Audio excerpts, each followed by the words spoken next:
नमस्कार दोस्तों, चलिए जानते हैं हरियाणा की 50 फटाफट बड़ी खबरों को सिर्फ 10 मिनट में। लेकिन उससे पहले आप यह वीडियो कहां से देख रहे हैं हमें कमेंट में जरूर बताएं और वीडियो को लाइक करके चैनल को सब्सक्राइब जरूर कर लें।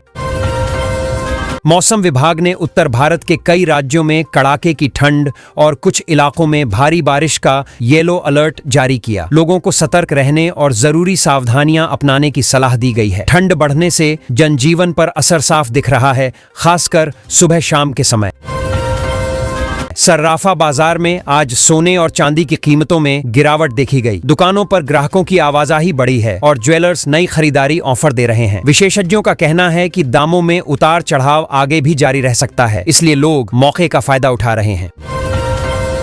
हरियाणा रोडवेज बसों में ई टिकटिंग मशीनों को अपडेट कर यूपीआई भुगतान की सुविधा आसान कर दी गई है। अब यात्री नकद की परेशानी के बिना टिकट ले पा रहे हैं। कंडक्टरों को भी हिसाब किताब में सुविधा हो रही है, जिससे पूरी व्यवस्था ज्यादा पारदर्शी बनती दिख रही है।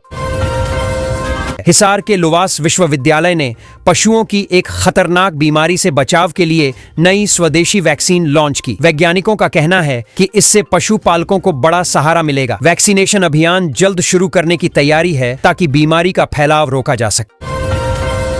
भारत को अमेरिका से 3 प्राचीन कांस्य मूर्तियों की वापसी बड़ी सांस्कृतिक उपलब्धि मानी जा रही है। ये मूर्तियां वर्षों पहले अवैध रूप से बाहर पहुंच गई थीं। अब इन्हें सुरक्षित वापस लाकर संग्रहालयों या मंदिरों में संरक्षित रखने की तैयारी की जा रही है। अंबाला में स्मार्ट सिटी परियोजना के तहत नया सीसीटीवी कंट्रोल रूम शुरू किया गया। अब शहर की गतिविधियों पर एक ही जगह से निगरानी होगी। अधिकारियों का दावा है कि इससे ट्रैफिक प्रबंधन और सुरक्षा व्यवस्था दोनों में सुधार आएगा और आपात स्थिति में तुरंत कार्रवाई संभव होगी। गोवा में आयोजित इंडिया एनर्जी वीक के आखिरी दिन ग्रीन फ्यूल और स्वच्छ ऊर्जा पर कई अहम समझौते हुए। उद्योग जगत और सरकार के प्रतिनिधियों ने भविष्य की ऊर्जा जरूरतों पर चर्चा की। आयोजन ने भारत की स्वच्छ ऊर्जा दिशा में बढ़ती प्रतिबद्धता को साफ तौर पर सामने रखा।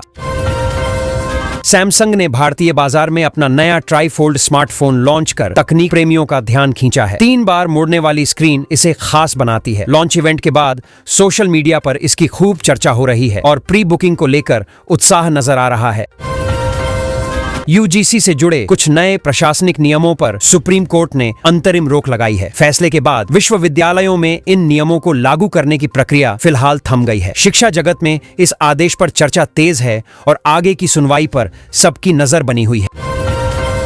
कैथल के एक सरकारी स्कूल में आज प्रदेश की पहली पूरी तरह डिजिटल और सोलर ऊर्जा से चलने वाली लाइब्रेरी शुरू हुई। बच्चे टैबलेट और स्मार्ट स्क्रीन से पढ़ाई कर रहे हैं। गांव के लोगों ने इसे शिक्षा में बड़ा बदलाव बताया, जिससे ग्रामीण इलाकों में आधुनिक सीखने का माहौल मजबूत होता दिख रहा है। नूंह जिले में स्कूल छोड़ने वाले बच्चों की संख्या घटाने के लिए प्रशासन ने नया शिक्षा सुधार अभियान शुरू किया। स्थानीय युवाओं को भी इस मुहिम से जोड़ा गया है। अधिकारी घर घर संपर्क कर परिवारों को समझा रहे हैं ताकि बच्चे दोबारा स्कूल लौटें और पढ़ाई से जुड़ाव लगातार बना रहे। चरखी दादरी के एक छोटे से गांव ने मिसाल पेश करते हुए पूरी तरह सौर ऊर्जा से चलने वाला पंचायत घर तैयार कर लिया। आज इसका उद्घाटन हुआ तो आसपास के गांवों के लोग भी देखने पहुंचे। ग्रामीणों का कहना है कि इससे बिजली खर्च घटेगा और पर्यावरण को भी सीधा फायदा मिलेगा। सिरसा जिले में नशा मुक्त गांव अभियान के तहत आज 50 गांवों में जागरूकता कार्यक्रम शुरू किए गए। पुलिस, पंचायत और युवा मिलकर रैलियां निकाल रहे हैं। गांवों में बैठकों के जरिए नशे से होने वाले नुकसान समझाए जा रहे हैं ताकि आने वाली पीढ़ी सुरक्षित और स्वस्थ माहौल में आगे बढ़ सके। फतेहाबाद के गांवों में कृषि विभाग ने बूंद बूंद सिंचाई को बढ़ावा देने के लिए प्रदर्शन कैंप लगाए। किसानों को कम पानी में बेहतर फसल लेने की तकनीक समझाई गई। खेतों में लाइव डेमो भी दिखाया गया, जिससे किसानों का भरोसा बढ़ा और जल संरक्षण की दिशा में नई सोच विकसित हो रही है।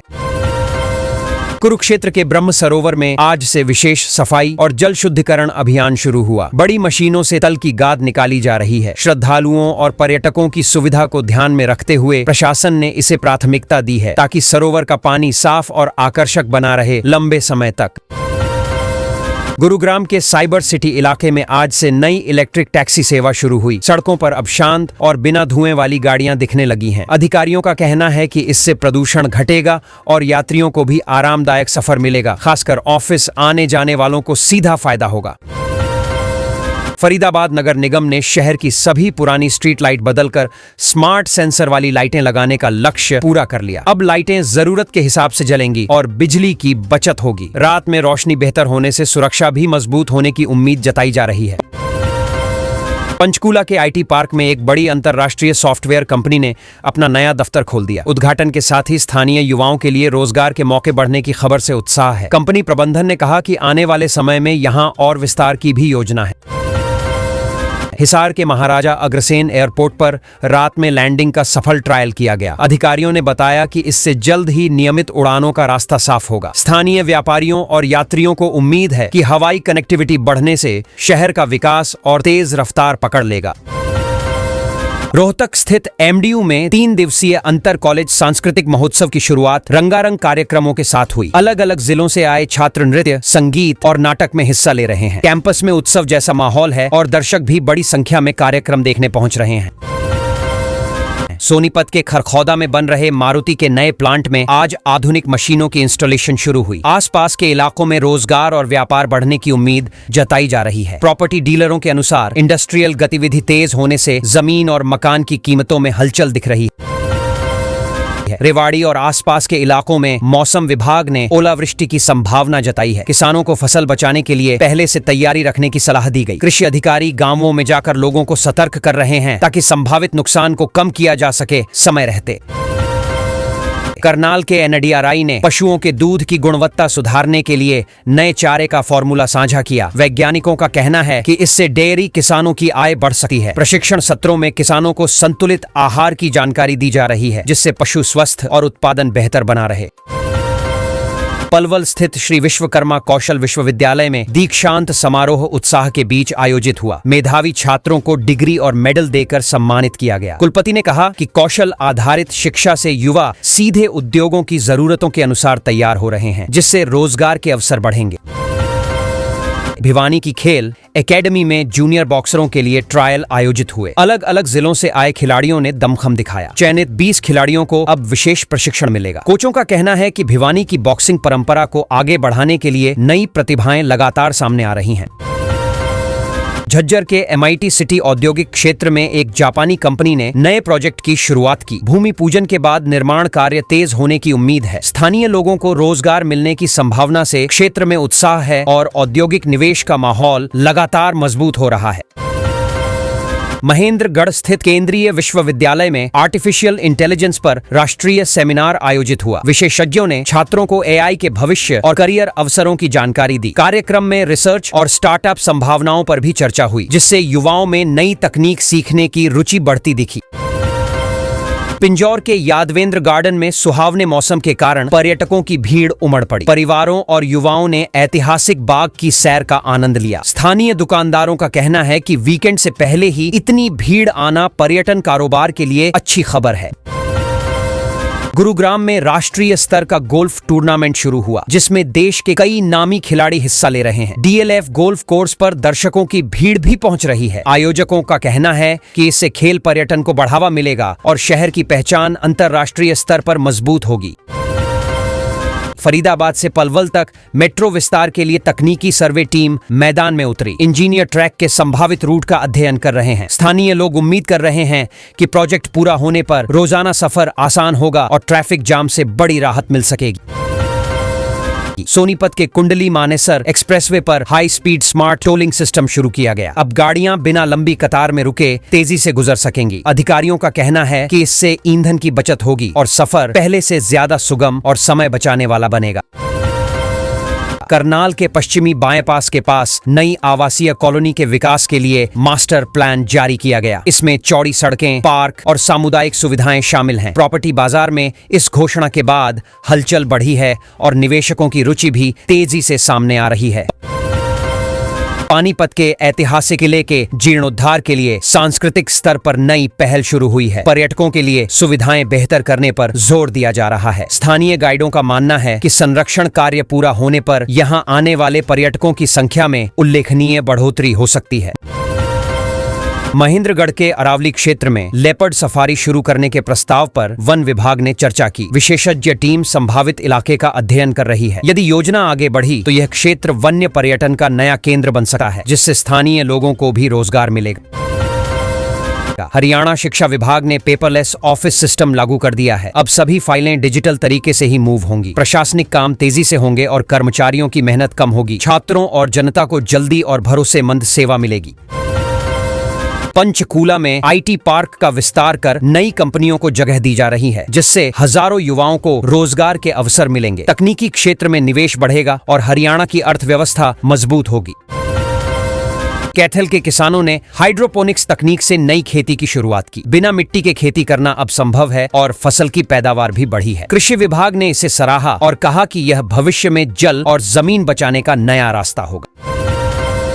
करनाल में पराली से बिजली बनाने वाला नया बायोगैस प्लांट ट्रायल पर है। यह प्लांट धान की पराली को बिजली में बदल देगा, प्रदूषण कम होगा और किसानों को अतिरिक्त आय का साधन मिलेगा। नूह के सरकारी स्कूलों में डिजिटल लाइब्रेरी शुरू की गई है। छात्र अब टैब के माध्यम से पढ़ाई करेंगे। किताबें घर नहीं ले जाने की जरूरत। पढ़ाई आसान और रोचक होगी। छात्रों की टेक्नोलॉजी समझ भी बढ़ेगी। महेंद्रगढ़ केंद्रीय विश्वविद्यालय के छात्रों ने स्मार्ट कचरा पेटी मॉडल पेश किया। यह पेटी भरते ही अलर्ट भेजती है। इससे कचरा सही समय पर उठेगा, सफाई व्यवस्था बेहतर होगी और पर्यावरण संरक्षण में मदद मिलेगी। फरीदाबाद के 10 मुख्य चौराहों पर AI based smart traffic signal लागू हुए। ट्रैफिक के घनत्व के हिसाब से लाइट अपने आप बदलती है। इससे जाम कम होगा, हादसे घटेंगे और ड्राइवरों का समय बचेगा। यमुनानगर में नए पुल के निर्माण के लिए तकनीकी सर्वे पूरी हुई। इस पुल से वाहनों का दबाव कम होगा और यात्रियों को सुरक्षित यात्रा मिलेगी। स्थानीय प्रशासन ने बताया कि यह काम अगले महीनों में शुरू होगा और समय से पूरा किया जाएगा। पंचकूला की मोरनी हिल्स में एडवेंचर स्पोर्ट्स का नया सीजन शुरू हुआ। पैराग्लाइडिंग और अन्य खेलों में बड़ी संख्या में पर्यटक पहुंचे। इससे पर्यटन और स्थानीय रोजगार दोनों बढ़ेंगे। सिरसा पुलिस ने नशे के खिलाफ मेगा अभियान चलाया और करोड़ों की प्रतिबंधित दवाओं को जब्त किया। युवाओं को जागरूक करने के लिए रैली निकाली गई। इससे समुदाय में सुरक्षा का संदेश गया और नशा रोकने के प्रयास मजबूत हुए। रोहतक PGI में पहली बार रोबोटिक सर्जरी के माध्यम से जटिल ऑपरेशन सफल हुआ। डॉक्टरों ने बताया कि इससे सटीकता बढ़ी है और मरीज की रिकवरी तेजी से होगी। भविष्य में और भी ऑपरेशन इस तकनीक से किए जाएंगे। हिसार HAU के वैज्ञानिकों ने नई गेहूं की किस्म विकसित की है, जिसे कम पानी की जरूरत होती है। यह फसल सूखा प्रभावित इलाकों में फायदेमंद होगी और किसानों की आय बढ़ाने में मदद करेगी। सोनीपत में खेलो इंडिया प्रतियोगिताओं के लिए अंतिम निरीक्षण किया गया। खिलाड़ियों की तैयारी जोरों पर है। प्रशासन ने बताया कि सुरक्षा, सुविधाओं और आयोजन की तैयारी पूरी है। इस आयोजन से राज्य के युवा खिलाड़ी राष्ट्रीय स्तर पर अपनी छाप छोड़ेंगे। फतेहाबाद में खुदाई में प्राचीन बर्तन मिले। पुरातत्व विभाग ने जांच शुरू कर दी है। इससे क्षेत्र के इतिहास और संस्कृति को समझने में मदद मिलेगी। शोधकर्ताओं ने कहा कि यह खोज महत्वपूर्ण है और स्थानीय पर्यटन में भी योगदान देगी। जींद सोनीपत रेल मार्ग पर हाइड्रोजन ट्रेन का ट्रायल सफल हुआ। यह भारत की पहली हाइड्रोजन ईंधन ट्रेन है जो पर्यावरण के लिए क्रांतिकारी साबित होगी। जीरो एमिशन तकनीक से प्रदूषण घटेगा और भविष्य में देश भर में हरी ट्रेनें चलेंगी। अंबाला कैंट में ऐतिहासिक स्मारकों की लाइटिंग और लैंडस्केपिंग का काम पूरा हुआ। शहर का सौंदर्य बढ़ा है और रात में पर्यटक आकर्षित होंगे। प्रशासन ने बताया कि यह परियोजना स्थानीय संस्कृति और पर्यटन को बढ़ावा देगी। गुरुग्राम IT सिटी में इंटरनेशनल साइबर सुरक्षा वर्कशॉप आयोजित की गई। कंपनियों के विशेषज्ञों ने नई तकनीकें और सुरक्षा उपाय साझा किए। इससे साइबर हमलों को रोकने की क्षमता बढ़ेगी और व्यवसाय सुरक्षित रहेंगे। रोहतक में रणजी ट्रॉफी के मैच में हरियाणा की टीम ने विपक्षी टीम पर दबदबा बनाया। गेंदबाजों ने शानदार प्रदर्शन किया। स्थानीय क्रिकेट प्रेमियों ने इसे उत्साहपूर्वक देखा। टीम का मनोबल बढ़ा है और आगे के मुकाबलों में जीत की उम्मीद है।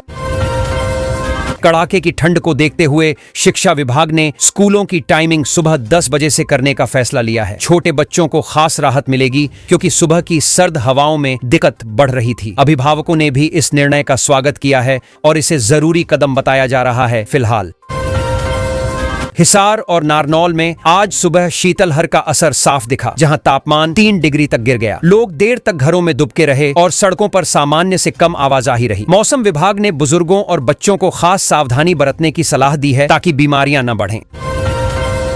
अंबाला और कुरुक्षेत्र में घना कोहरा छाया रहा, जिससे विजिबिलिटी 10 मीटर से भी कम दर्ज की गई। हाईवे पर गाड़ियां रेंगती नजर आईं और कई जगह लंबा जाम लगा। ट्रैफिक पुलिस लगातार अनाउंसमेंट कर वाहन चालकों को धीमी रफ्तार और हेडलाइट जलाकर चलने की सलाह देती रही सुबह भर। मौसम विभाग ने रेवाड़ी और गुरुग्राम में हल्की बूंदाबांदी की संभावना जताई है, जिससे ठंड और बढ़ सकती है। किसानों को सलाह दी गई है कि वे सब्जियों और नाजुक फसलों की सुरक्षा के इंतजाम रखें। शहरों में लोग बारिश के साथ ठिठुरन बढ़ने की चर्चा करते नजर आए दिन भर। पाला गिरने की वजह से सरसों की फसल पर असर पड़ने की आशंका बढ़ गई है। कई किसानों ने खेतों में पीली पड़ती पत्तियों की शिकायत की है। कृषि विशेषज्ञों का कहना है कि समय रहते हल्की सिंचाई करने से नुकसान कुछ हद तक कम किया जा सकता है। फिलहाल